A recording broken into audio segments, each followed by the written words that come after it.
So today we're talking about the Blackmagic Pocket Cinema 4K camera. Cool. All right, so let's introduce our guests so we learn something about the camera because we don't actually know that much about the camera. We just got ours, actually. Yeah, we did. So let's bring up our guests. Who do we have today? We got Marco. Hey, Marco, how you doing? Hey guys, how's it going? Good. And we have Rachel from Arizona. Hi, everybody. I'm following the chat on Facebook. So if you guys have any questions about the cage when we get talking to that or about the camera in general, pop them in the chat. I'll make sure we talk about them. Let's get started. Okay, Marco, why don't you tell us a little bit about this camera? Yeah, so obviously it's been pretty buzzy lately with the camera, the Pocket Cinema Camera 4K. Blackmagic's newest camera. They're calling it, obviously, the Pocket Cinema Camera 4K as a kind of continuation from the original Pocket, which was very, very small. I've kind of seen it more as kind of a continuation from the original cinema camera and the original production camera 4K, the kind of the toaster-looking camera. I see it more as an evolution from that being smaller with more features than I would say the Pocket kind of growing bigger with features. But that's just my kind of idea about it. Well, that's interesting because that's the first I've heard of that, and that actually does kind of make sense. That had a big screen, right? And it was sort of a similar form factor, although this to me looks more DSLR, I'm going to say, or mirrorless. I mean, technically, I guess this would be considered a mirrorless camera because it has no shutter in it, and well, it doesn't even have a viewfinder, which is a shame not to have that little viewfinder for in your bright light. But it has the big screen on the back. Yeah, you know me, I'm a viewfinder nut, and that bothers the hell out of me. I would have gone for a smaller screen and a viewfinder, but that's just me. So, Marco, what else? Tell me about the whole. I mean, the great thing about the camera, obviously, is the ProRes. Yeah, that's part of it. For me, it's ProRes and RAW. A camera this small, having both internal ProRes and RAW, and hopefully soon to be Blackmagic RAW, that's a pretty big punch, especially for the price that the camera is. And the picture, I mean, we just saw some pictures from it, some video, and it looked awesome. Yeah, let's throw it up. Let's take a look at a little of the picture of the camera.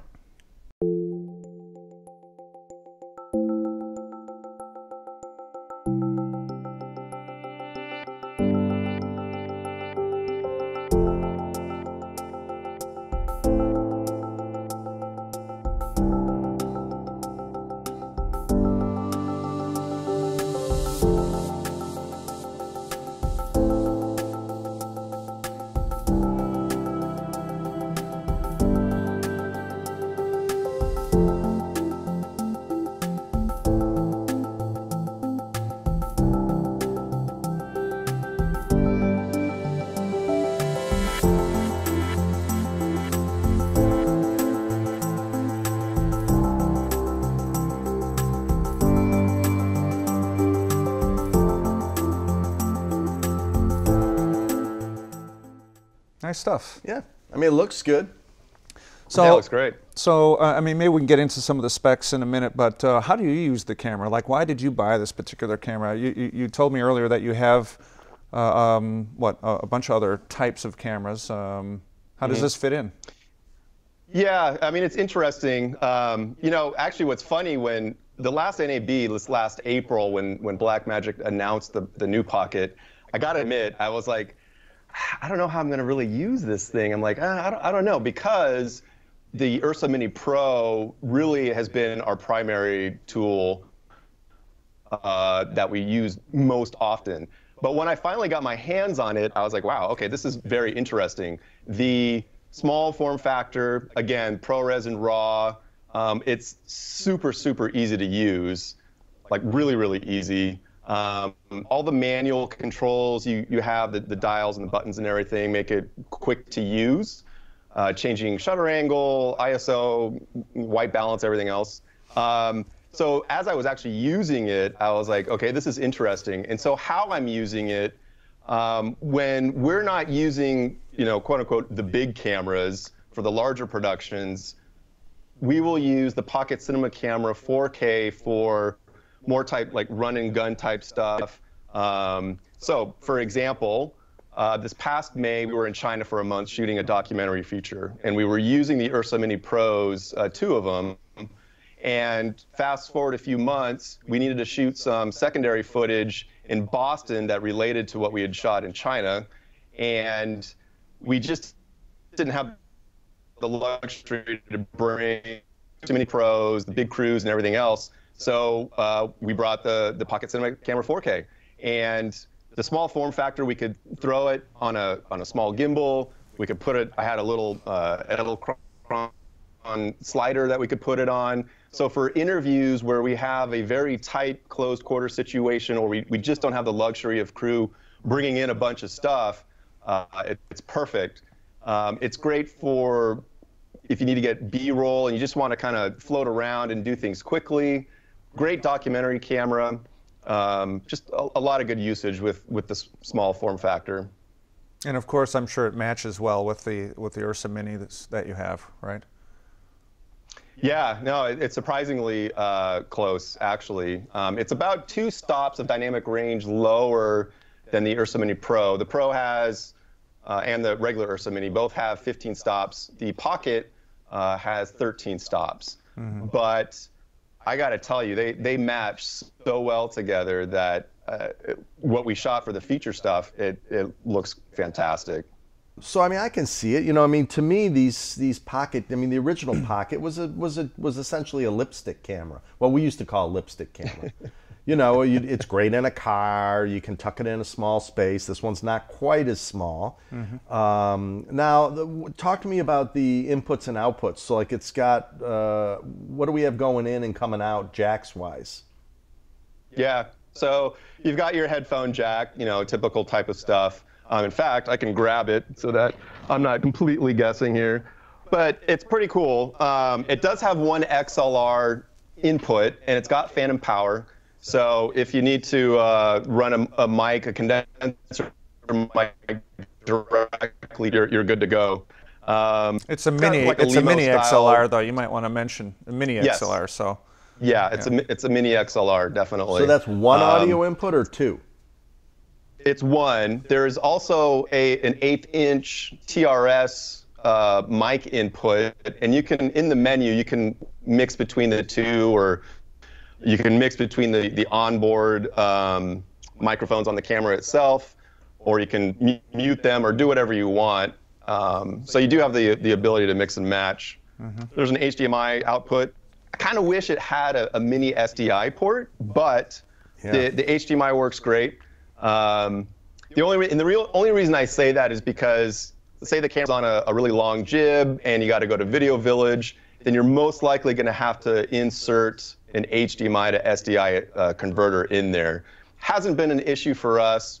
All the gear we have can do both SDI and HDMI, so not a huge issue. You're trying to see, and there's a USB-C port on it, and that kind of completes the I/O on this thing. Mm-hmm. So do you find yourself using or wanting to use the SSD drive that everybody's raving about and they want a place to mount? Yeah, so I've actually got, so all the media, I can go over all the media right now. I'm just gathering all the gadgets here. Wyze Advance has this little guy, and their setup comes with essentially a little clamp that clamps onto it, and it comes with all the stuff. Basically goes into a hot shoe mount, and you're good to go. The cable just goes into the USB-C on the side of the camera. That's really cool. It also accepts SD cards. Mm-hmm. So these ones are V90s. These are also by Wyze. My favorite format of choice actually is still CFast 2. So it accepts all of those in the slots here. But yeah, CFast 2 is still my preferred choice out of all of them, but it really is nice that the camera actually can do all 3. So you're kind of open to options there. What about the battery situation? Well, there's good news and bad news. Well, not bad news. The good news is that it uses standard Canon batteries. which I've got a ton of because I've got a couple of 5Ds and a 7D and a bunch of other cameras used specifically for still photography. So I've got a slew of those batteries, which are easy, obviously, to get. Battery life depends, I would say between 30 minutes to an hour, depending on the camera settings themselves, and including the lens too. It can depend on how bright your screen is. It can depend on if you're using a fully electronic lens, so image stabilization might suck power, electronic aperture might suck power, electronic focus might suck power. Sounds like you're doing 10, 12 batteries a day. I would say I bring, honestly, about, I don't know, maybe about 6 to 8. And if we're lucky, we'll keep some on chargers. But it does have a Lemo-style 12-volt input on the side. So you can either, go through an external battery source if you want to. Sorry. I know Core SWX has a solution where it's basically like a V-mount style type battery that goes underneath the camera and it plugs right into the side of the camera if you want to do something a little bit bigger. So there's solutions out there. So let me ask you this. We're working on some external battery power for right now. I want to actually put it in our side grip. Some of the debates we've been having here is what battery system to go with, whether we go with their native Canon LPE6, which has a shorter run time than the other Sony batteries that I hear everybody talking about that has a higher run time. So it sounds like you would prefer to stay with that Canon ecosystem, and you have more batteries around, or that's the debate. Do you have two types of chargers, and do you mix and match? So I'd like to get your opinion, what you would like to see, if you could be in a hand grip. Right. Having the hand grip idea is actually really cool. I don't know design-wise, manufacturing-wise, if this is possible, but it would be cool if the hand grip itself, with the battery slot in it, can be changeable as well. So if you want E6 batteries, you can do that. Or if you want to swap it for Sony batteries, you could do that. I think that'd be kind of cool. Or maybe if the slot is long enough in the grip to have 2 Canon batteries in there, kind of like what you do like with the Canon 1 DX or stuff like that. But that's I leave that into your guys' hands. Well, that's our line of thinking, is that I would have 2 of the batteries in the grip and then plugged into the Lemo there, or whatever that connector is on the camera, and then you could actually hot swap. So when the camera battery in the grip is dead, you can switch batteries and change them without the camera going down. But if you go in there, can you actually use the third battery in the camera as well, or no? Yeah. So you'd have 3 batteries. So you'd have about. You're running. There's 3 batteries that are with the camera. Right? You know what I'm saying? Yeah, that sounds kind of cool. So that's how I was thinking right now. But in surveying people and all that, I hear a lot of people requesting these Sony NPFs. I think they are. And there's different thicknesses of those, but they are bigger. So now the hand grip is going to get bigger. Yeah. It's a separate charger. That's the debate we're having right now. I mean, I'm favoring the Canon route myself. I think you should. I mean, if I were using this camera, I would just bring a dozen charged Canon batteries and just call it a day. They're cheap, They're and a lot small. of people have them, like he said. A lot of people have them already. Yeah. I mean, it's a lot of battery changes. Not if you have 3 going at one time. Right. Because we're kind of accustomed to the old school where we use an Anton Bauer and we're getting 3 to 4 hours of use out of that. But I tested it. I hot swapped them, without the camera going down. So I well that's cool. That, I love that idea. Actually, do it. Right. Okay. I go Canon. Hey guys. Yeah. I'm just going to jump in here. We've got a couple comments. Michael's there's got a couple people saying that it will be their next camera and they're really looking forward to it. Michael Staniford said that it checks all of his boxes. Stephen Schoenman says that he loves the monitor, the software, and the inputs. But on the flip side, we've got some comments from good old Victor. Hi, Victor. Who says maybe some stuff we can talk about, some of the flip side of some of these designs. He says he doesn't like that there are so many cables on the side. If you put it on your shoulder, it sticks in your ear. He says the SSD USB recording is clumsy. It's easier to mess it up. And the external SSD also takes out a lot of power. He does like the Sony batteries, by the way. But are there any sort of things that maybe you don't like about this camera? You're asking Marco? I don't use the Ask him camera, the so group. it's going to be all I'll ask Marco. Well, like I said, I kind of wish that there was a mini SDI port on the side as opposed to HDMI. It's not a deal breaker for me. It's just kind of one of those small quibbles that, would have been nice, but, I can work with HDMI. It's not a big issue. I haven't run into any issues at all with either the the mini SSDs. They've been working just like the CFast 2 media. But, no real complaints there. I mean, it's been fine. Yeah, I mean, they would have killed it with an SDI. That is the #1 gripe in every single small, DSLR size, HDSLR size camera. And I would have made that monitor a little smaller. I would have put an SDI and I would have put a standard size XLR. That would have just killed it. I may forego that power in for the SDI. Absolutely. To create a little bit more space, because you could always get those battery eliminator things that go in the battery slot, for external power. Exactly, and I know that Hollywood would love that, because this has some Hollywood applications. I could totally see people using this Crash on cam. Well, crash cam, TV shows, additional quick cams, Yeah, sure. close quarters, as he mentioned. Right. A lot of people are shooting on location. You don't have the space. It's bathroom, everything. This camera's great for that. Does it bother you? I guess it doesn't, it sounds like, but the shape of it being like a large DSLR rather than a more traditional video camera shape, does that have any bearing on it for you? Or is it actually helpful in a way to hold it? Not really. Right. Yeah. It actually, size-wise, I'm just looking at it now. I also have a GH5, and I would say that the GH5, it's the same size as the GH5 up into. Sorry, I'm doing this kind of mirrored backwards here. So from this point over, it's the same size as the GH5. So this extra nub right here is kind of the extra space. So like holding it and using it. I like to use native Micro Four Thirds lenses with it so that it's not feeling like this huge mass. And we can talk about other lenses I use and adapters and whatnot. But I mean, the form factor is pretty good. Yeah, it's bigger than the original Pocket. That's obvious. But for a small kind of form factor camera, I think it's good. Does it bother you that it's not a full frame? I mean, it's a large camera. And I actually, when I first heard about it, I assumed it was a full frame camera. Does that bother you that it's Micro Four Thirds?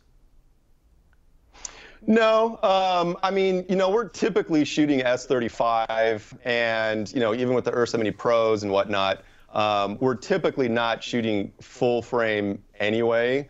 So it's usually maxed out at Super 35. My assumption is that they went with Micro Four Thirds probably because of cost, heat, and power consumption. Again, that's just a guess, but all right. I want to shift the conversation a little bit, and I want to talk about something that we've talked about historically, but it's important for people to understand. So, and what I'm going to call it is style of shooting. So, when you take the camera and you hold it like, this. In front of you. In front of you. With no support. Yeah, that's, we call that guerrilla style shooting, and it's an aesthetic. I want people to understand that each one of these things, there's a reason and a look that you're going for. Like the difference between a Movi and a Steadicam is two totally different things. The difference between a dolly and a Steadicam is a totally different thing. It's like one, you're observing the scene as sort of like a viewer outside of it. The other one, you're actually moving through the scene as if you're sort of like a predator involved in it. When you're guerrilla shooting, to me, that has a sort of frenetic feel that I would use in what we call a boxing scene. Like when you see Raging Bull. Or that's running, that chasing after running, kinds of chasing, stuff. exactly. Right. The last one that's probably used the most, even though people I don't think want to admit it, is on the shoulder. I mean, if you're shooting a show where you need to be mobile and Have the energy of being yes, in the scene. Still some kind of movement where it feels like you're a POV or whatever it may be. on the shoulder is still, I mean, all the BTS scenes we see, I know. almost every camera I see is on the shoulder. That's not to say people aren't using it guerrilla style a lot and for certain things, but that's where the ergonomics of this camera get a little more difficult, but I have some solutions I'll show you in a little bit. There's two scenarios to shoulder mount.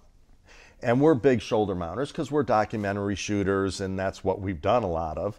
But obviously, if you need to do all-day shooting, you cannot do a guerrilla format. And there's another issue that the guerrilla format tends to be kind of a little low. You know, you tend to hold it here, where on the shoulder it tends to be just a little bit higher. And now you get into the scenario of, you know, how tall you are as a shooter, and, you know, are you shooting up at people? Oh, no, these are big issues, dude, that we've gone through. I know. Yeah. Well, you've been around, man. So it's like, you know, a lot of these DPs that are on the shorter side, they're always tend to be shooting up at people, and that's an issue. So, like, often when we're on sets with, you know, more TV style sets, you see that guy boxed up on a quarter apple or whatever to get at that right height, you know. Now, I'm a consumer of television, big time. And like, I just started a new show called Frontier.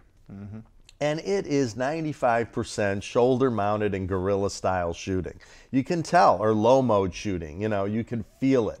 It's not done on steady cams. There's some though. There's some beautiful stuff where they're running through the forest, and that's more done, I think, on a camera car probably. I mean, yeah, the script is dictating what kind of, you know, exactly. feel and movement you need at a certain time. Yeah. Exactly. So people need to understand that the tools that you have aren't necessarily what's dictating what the scene needs, you know, and there are different ways of using this camera. So most people that we're seeing with these cameras tend to think that, oh, it's a guerrilla style shooting camera, and that's that. Well, it may be, but, you know, you could put this thing on a slider, you could put it on a dolly, you can put it on a camera car, you can put it on your shoulder, and we're going to show you a couple of methods right now. Now, again, I had nothing to do with the design of this. This is all Jens, because when it comes to these, it sounds like you're trying to distance yourself. Yeah, I am. I'm out. When it comes to, I don't know for what reason, but when it comes to these smaller cameras, I've sort of stepped out of the picture, and it's Jens's forte more than mine. So I'm going to let you introduce how you did this. Okay. Well, before we jump into the cage, just before we get into this, just have a couple questions from Marco. Just for recommendations, some people are asking for if you use a gimbal, if you have a gimbal recommendation, and about the availability of lens adapters for people to use other glass on the camera. Sure. Yeah. So I use the Moza Air, which, you know, it's okay. It's not. It can't hold a ton of weight, but if you use a light lens with the pocket, I use the Panasonic 12 to 35. It's a constant aperture f2.8 with internal image stabilization, which helps with the overall smoothness of the shot. That combination with the Moza Air seems to work out pretty well. In terms of lens adapters, in fact, I've got, let me see here. So, you know, actually going back to the comment about full frame, can kind of pseudo do a little bit of a full frame with this camera if you're using the right adapter and the right lenses. So I've got, hold this up here. I've got a Metabones.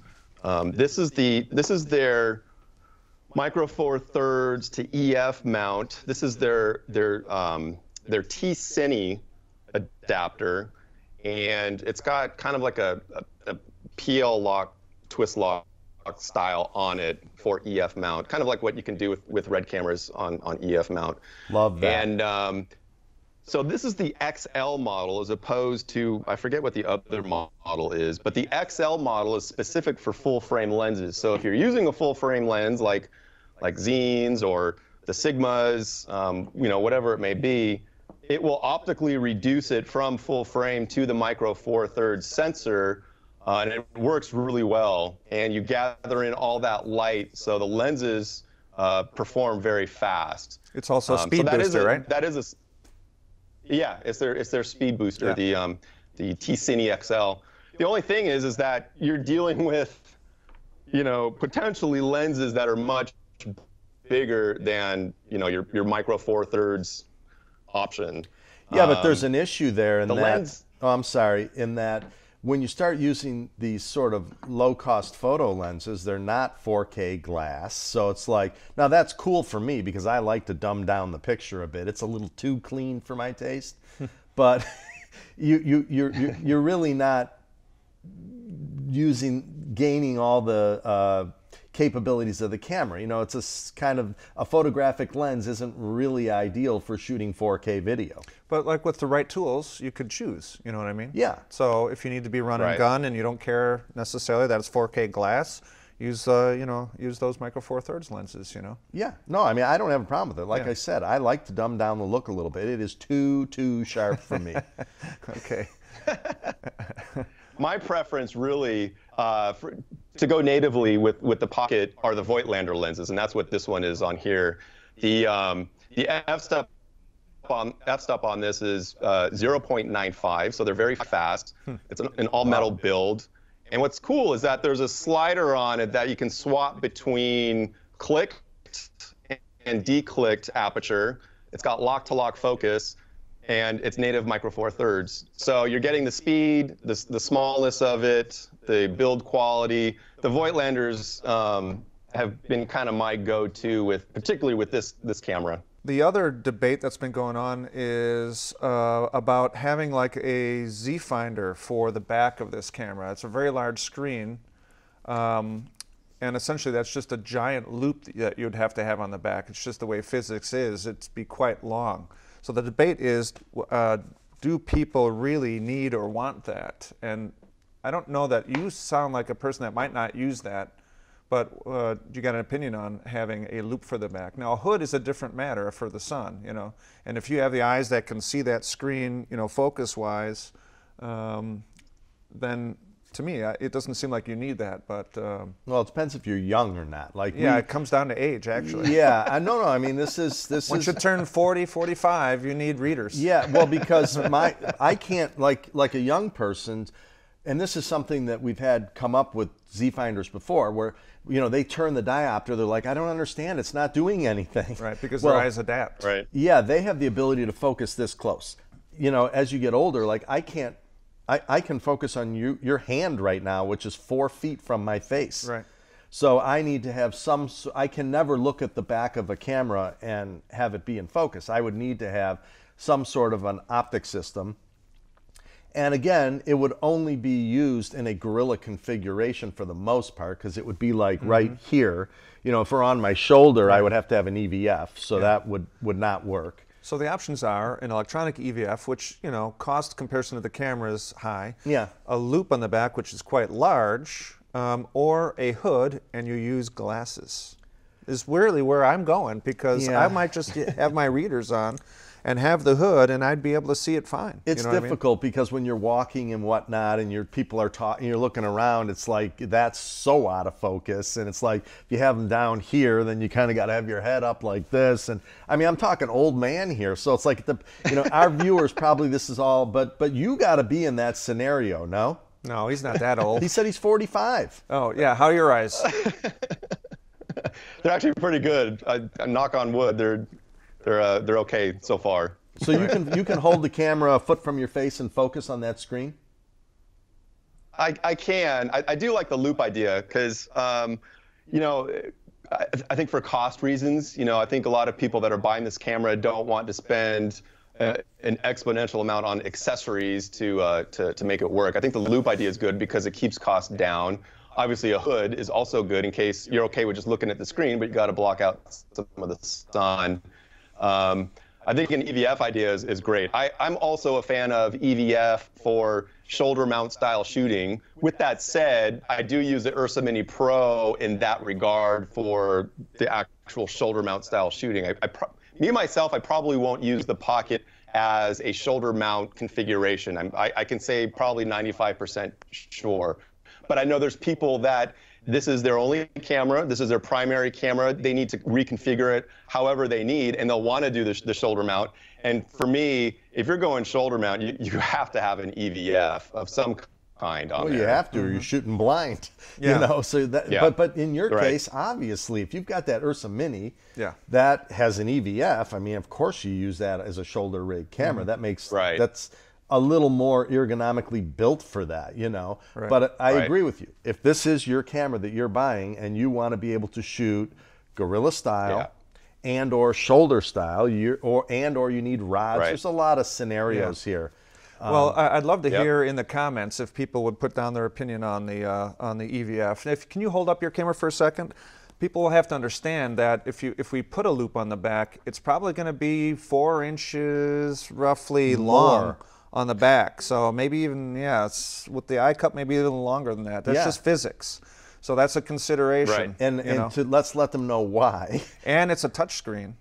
Well, we've got an interesting idea. We Right. were thinking about making the Z Finder. We're going to call it a Z Finder, the loop. The skirt part. Yeah, where it had like a fabric thing on the bottom, you know, like when you're putting your hand in a medical scenario, so you could get your fingers in there and still touch the screen while your eye is in it. But also be able to hinge it open quickly if you want.